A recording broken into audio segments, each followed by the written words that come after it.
వీరమ్మలు మాట చెప్తే వినాలి. వినాలి వీరమ్మలు చెప్తే వినాలి. మన పవన్ కళ్యాణ్ గారి లాస్ట్ మూవీ ఎప్పుడు రిలీజ్ అయింది భయ్యా? బ్రో మూవీ అనుకుంటా 2023 ఏప్రిల్ 28 రిలీజ్ అయింది. ఆ తర్వాత పవన్ కళ్యాణ్ గారు డైరెక్ట్ రాజకీయాల్లో బిజీ అయిపోవడం, క్యాంపెయినింగ్ చేసుకోవడం, ఇంకా ఎలక్షన్ రావడం, వాటి బిజీలో ఇంకా బిజీ అయిపోవడం, ఆఖరికి ఎలక్షన్లు జరగడం, పిఠాపురం ఎమ్మెల్యే అయిపోవడం, డిప్యూటీ సీఎం అయిపోవడం, ఫుల్ బిజీ అయిపోవడం అన్నీ జరిగిపోయినాయి. కానీ వీటన్నిటికన్నా ముందు స్టార్ట్ అయిన హరిహర వీరమల్లు, ఓజీ, ఉస్తాద్ భగత్ సింగ్ అసలు ఎటు వెళ్తున్నాయో ఏమవుతున్నాయో కూడా తెలియకుండా అయిపోయింది. ఇంకా పవన్ కళ్యాణ్ గారు ఎక్కడ కనిపిస్తే అక్కడ ఓజీ ఉస్తాద్ భగత్ సింగ్, కనీసం హరిహర వీరమల్ని దించండి అయ్యా అని పవన్ కళ్యాణ్ గారిని విసిగిచ్చేస్తున్నారు. ఆయనేమో మీకు సినిమాలు చేయనా లేదా సేవ చేయనా, ఇప్పుడు సినిమాలు చేసుకోవడానికి వెళ్తే మీకు రోడ్లు ఎవరు వేస్తారు, అదెవరు చేస్తారు, ఇదెవరు చేస్తారని కంప్లీట్ గా ఫ్యాన్స్ ని అయితే కన్విన్స్ చేస్తూనే వస్తున్నారు. ఫ్యాన్స్ కూడా చాలా విసిగిపోయారు. అబ్బా, ఈ 3 సినిమాల్లో ఒక్క అప్డేట్, ఏదో ఒక్క సినిమా కంప్లీట్ చేయన్నా, రిలీజ్ చేయన్నా, మీ థియేటర్కి వెళ్ళి ఆ పెద్ద తెర మీద నిన్ను చూసుకుని విజిల్ వేసుకుని గెంతులు వేయాలన్నా అని ఫ్యాన్స్ అయితే బతిమలాడేస్తున్నారు పవన్ కళ్యాణ్ గారిని.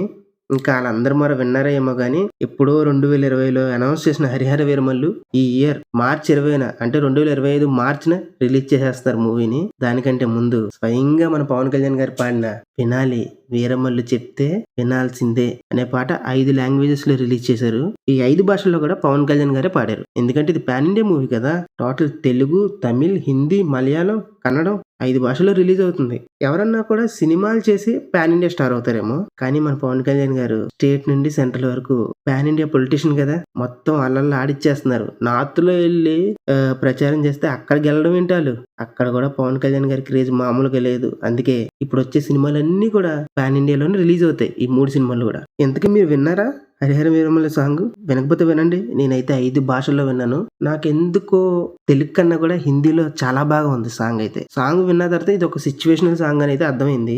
పవన్ కళ్యాణ్ గారు ప్రీవియస్ గా పాడిన సాంగ్స్ గుర్తున్నాయి మీకు? తమ్ముడు మూవీలో తాటి చెట్టు ఎక్కలేవు, తాటి గల్లు చంపలేవు, అదొకటి.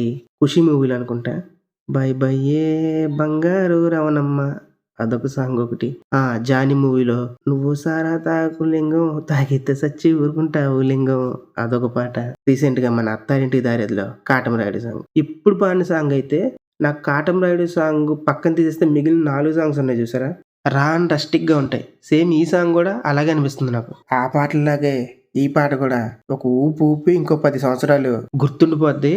రాసి పెట్టుకోండి. ఇప్పటి వరకు అయితే స్టేట్ నుంచి సెంట్రల్ వరకు ఒక రాజకీయ నాయకుడిగా దుమ్ము దులిపేస్తున్న పవన్ కళ్యాణ్ గారు ఇప్పుడు తన హరిహర వీరమల్లు సినిమాతో పాన్ ఇండియా వైజ్ గా ఏ రేంజ్ విధ్వంసం చేస్తారో చూడాలి. నేను కూడా వెయిట్ చేస్తున్నా థియేటర్ లో కాగితాలు ఎగరేసి మరి విజిల్ వేయడానికి. బాబు పవన్ కళ్యాణ్ ఫ్యాన్స్ ఎంతమంది విన్నారు ఈ సాంగ్? నచ్చిందా మీకు? వెయిట్ చేస్తున్నారా థియేటర్ లో డాన్స్ వేయడానికి? కామెంట్ చేయండి కింద, చూద్దాం ఎంతమంది పవన్ కళ్యాణ్ ఫ్యాన్స్ ఉన్నారో. ఈగర్ గా వెయిట్ చేస్తూ హరిహర వీరమల్లు కోసం. ఈ వీడియోకి తింటే ఫ్రెండ్స్, మళ్ళీ నెక్స్ట్ వీడియోలోకి వద్దాం. అలా కలాలంటే మీరు ఇప్పుడే ఈ ఛానల్ సబ్స్క్రైబ్ చేసుకోండి. అలాగే పక్కనే ఉన్న గంట సింబల్ కూడా టింగ్ అని కొట్టేయండి. అప్పుడు నేను పెట్టే కొత్త వీడియో నోటిఫికేషన్ మీకు వస్తాయి. మర్చిపోయా, మీకు ఆ సాంగ్ నచ్చితే వెంటనే ఈ వీడియోని కూడా లైక్ చేసేయండి. ఇంకొంతమందికి రికమెండ్ అవుద్ది. బాయ్.